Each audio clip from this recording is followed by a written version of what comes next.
The idea started with a simple but unsettling question. What happens inside a coffin after burial? For years people had speculated, but no one had dared to find the answer. Dr. Laura Evans and her team of researchers wanted to change that. They believed that science could unlock secrets buried deep, not for shock or sensation, but to understand processes that could help medicine, archaeology, and even environmental studies. The concept was bold and controversial: to place a small hidden camera inside a coffin to record what happens after burial. The project wasn't easy to get approved.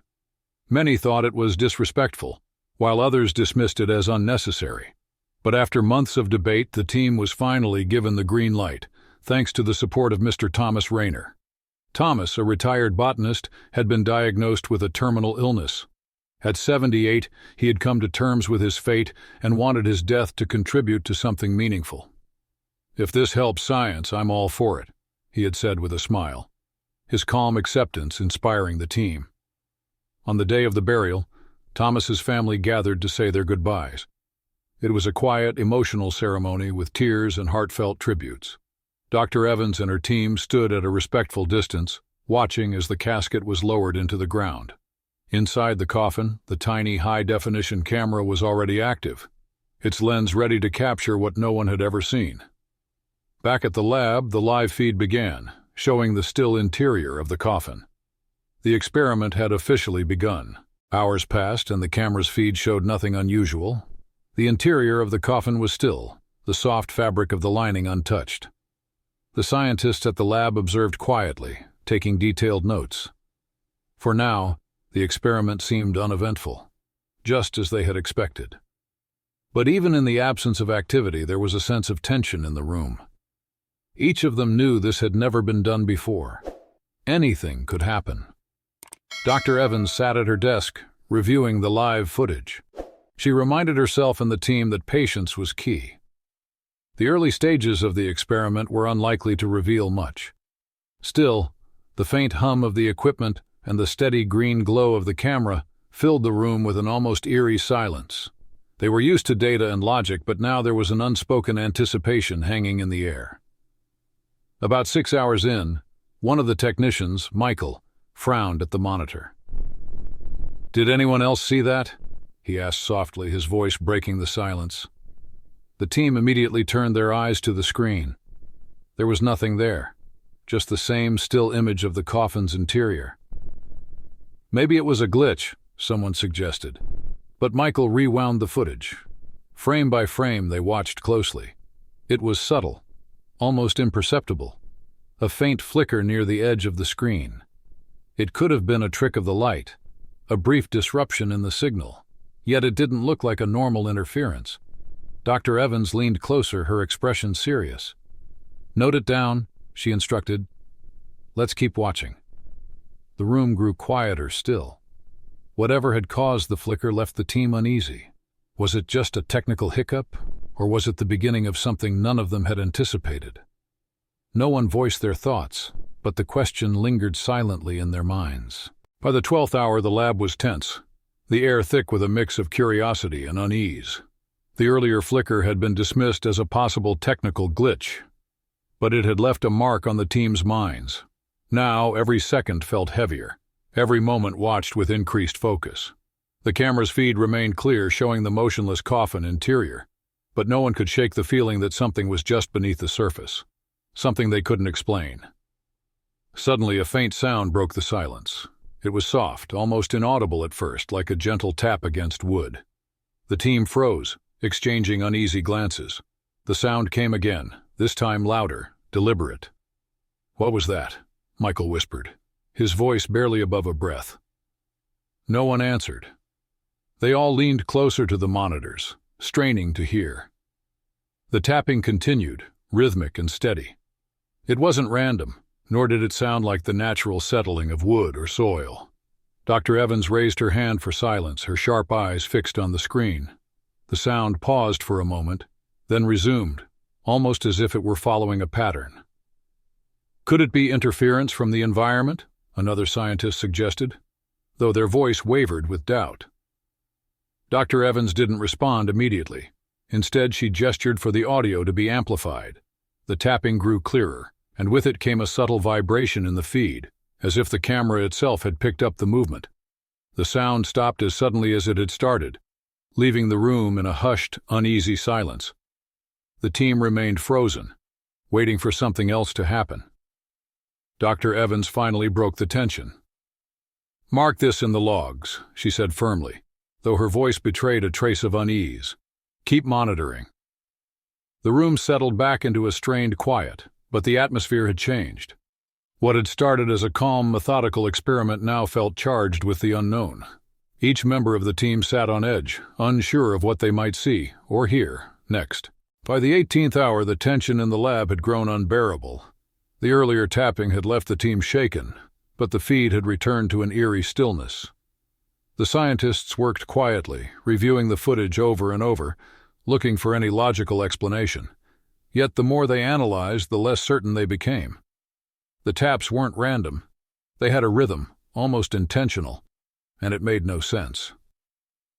Dr. Evans tried to focus, her notes filling with observations and theories. Still, she couldn't shake the feeling that they were witnessing something far beyond the scope of their experiment. The room remained silent, each scientist lost in their thoughts, until another sound broke through. This time different, it was faint, like fabric brushing against wood.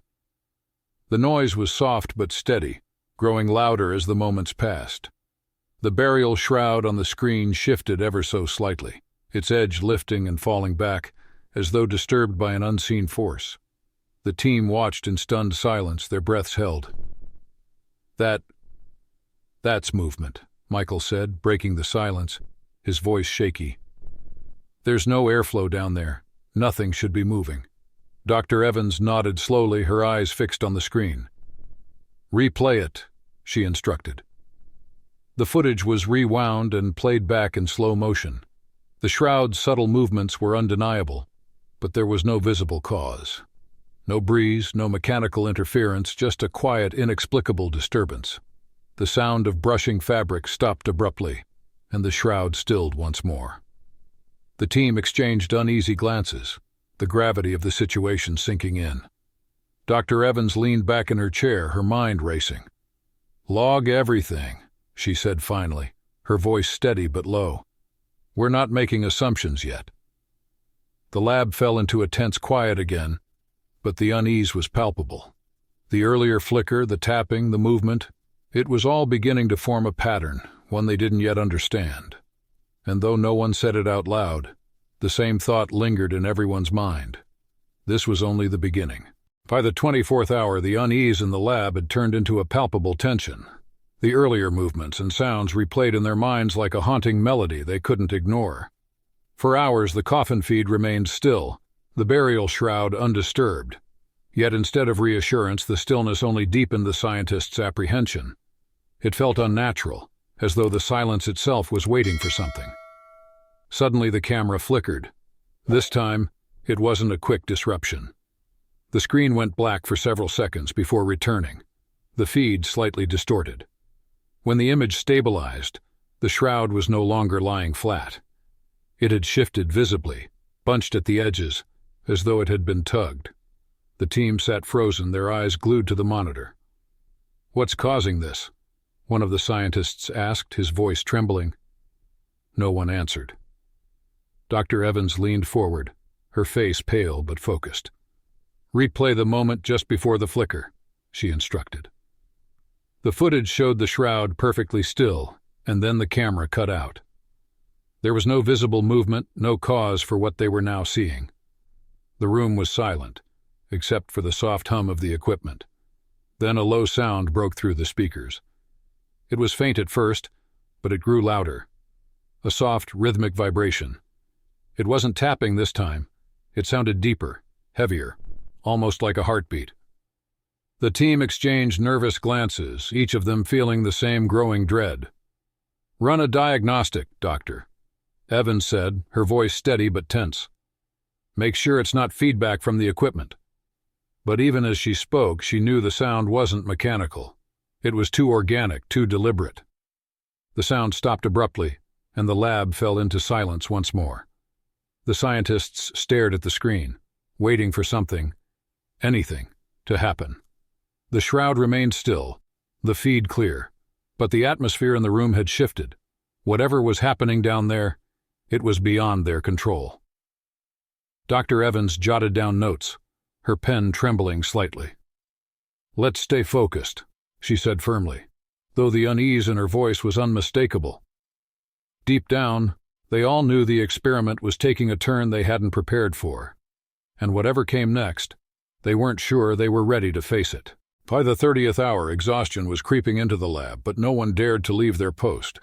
The earlier sound, deep and rhythmic like a heartbeat, still echoed in their minds. The screen had remained still since, showing the undisturbed interior of the coffin. Yet the scientists felt an overwhelming sense of anticipation, as if the calm was only temporary. Then, without warning, the feed flickered again. This time the distortion lasted longer, the screen cutting in and out before stabilizing. When the image returned, the shroud appeared different. Its once smooth fabric was now visibly creased, as though something had pressed against it from the inside. The sight sent a collective chill through the team. "What's causing this?" Michael asked, his voice a mixture of fear and disbelief. Dr. Evans didn't respond immediately. She leaned forward, her eyes scanning every inch of the screen. "Zoom in," she instructed, her tone sharp. The technician complied, enlarging the area around the creases. The enhanced image revealed faint but undeniable indentations, almost like the outline of fingers pressed into the fabric. The room fell into a heavy silence, the gravity of what they were seeing sinking in. "It's impossible," one of the scientists muttered, his voice barely audible. "There's no physical presence down there." The team replayed the footage, frame by frame, trying to understand how the indentations had formed. But the camera had captured no movement, only the flicker and then the sudden appearance of the marks. The unexplained nature of the event left the team rattled.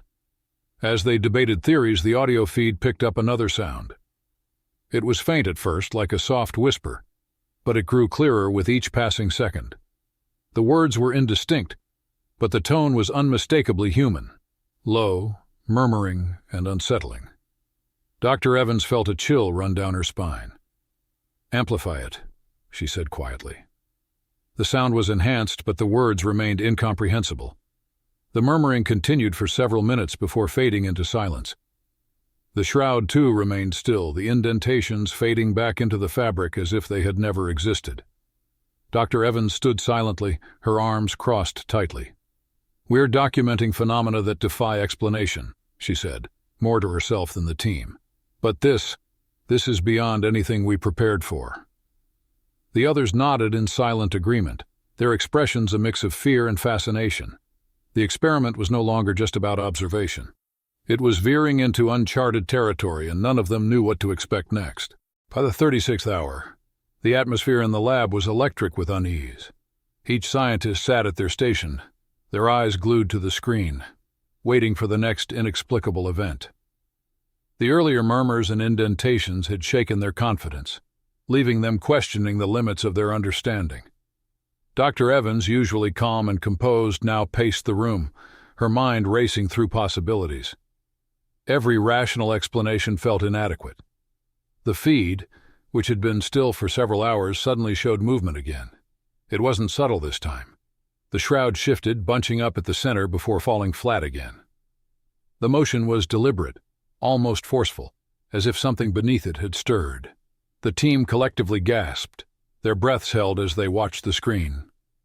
"What is that?" Michael asked, his voice barely above a whisper. No one answered. The shroud moved again, this time dragging slightly to one side. It was as though an unseen force was trying to pull it away. Then came the sound. A soft scraping noise, like fingernails against wood, filled the audio feed. The noise grew louder, more frantic, sending chills through the room. The scientists exchanged uneasy glances, their fear written plainly on their faces. "This can't be real," one of them muttered, shaking his head. Dr. Evans stepped forward, her hands trembling as she adjusted the audio controls. "Check the diagnostics again," she ordered, though her voice lacked its usual authority. The technicians scrambled to comply, but the equipment showed no signs of malfunction. Every sound, every movement was being recorded in real time. The scraping suddenly stopped, replaced by a low guttural sound. A faint groan, deep and resonant. It wasn't constant, but rhythmic, echoing through the speakers like a voice struggling to form words. The scientists sat frozen, the sound rooting them to their chairs. Dr. Evans, despite the fear gnawing at her, leaned closer to the monitor. As they watched, the camera feed flickered once more. When it stabilized, a shadow appeared at the edge of the screen. It wasn't sharp or defined, but its presence was undeniable. The shape hovered there for a moment before slowly dissipating, leaving the coffin's interior empty once again. The room was silent, every scientist grappling with the same unspoken question. Were they observing a natural phenomenon, or something beyond the realm of science? Dr. Evans finally broke the silence, her voice barely steady. "Log everything," she said, her gaze still fixed on the screen. "We need to see this through." But deep down, she knew that whatever they were witnessing was far greater than anything they had prepared for. And as the clock ticked on, she couldn't shake the feeling that the experiment was leading them to an answer they might not want to uncover. By the 48th hour, exhaustion had overtaken the team, but no one dared to leave the lab. The earlier events replayed in their minds, the shifting shroud, the scraping, the shadow. Each moment had defied explanation, pushing them further into the unknown. The camera feed had returned to stillness, but the silence now felt ominous, as though the calm was hiding something far more profound. Then, without warning, the audio crackled with static. The team sat up, their focus snapping back to the monitors. The static faded, replaced by a faint voice. It was clearer this time, not just murmurs, but distinct words. "Why, am I here?" the voice said, low and strained, as if coming from far away. The room froze. Each scientist exchanged wide-eyed looks, their faces pale. "Is this a recording? Some kind of interference?" one of them asked, his voice shaky. But no one had an answer. The voice came again, repeating the same haunting question. "Why am I here?"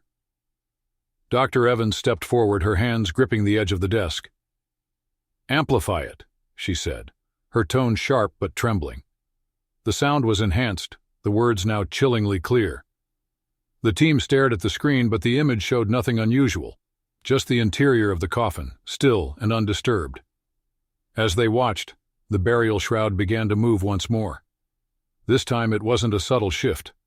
The fabric pulled tightly to one side, as if something invisible was grasping it. The motion stopped, and then, to everyone's horror, faint letters began to appear on the wooden lid of the coffin. They weren't carved, but seemed to form slowly, like condensation gathering in specific shapes. The letters spelled out a single word: free.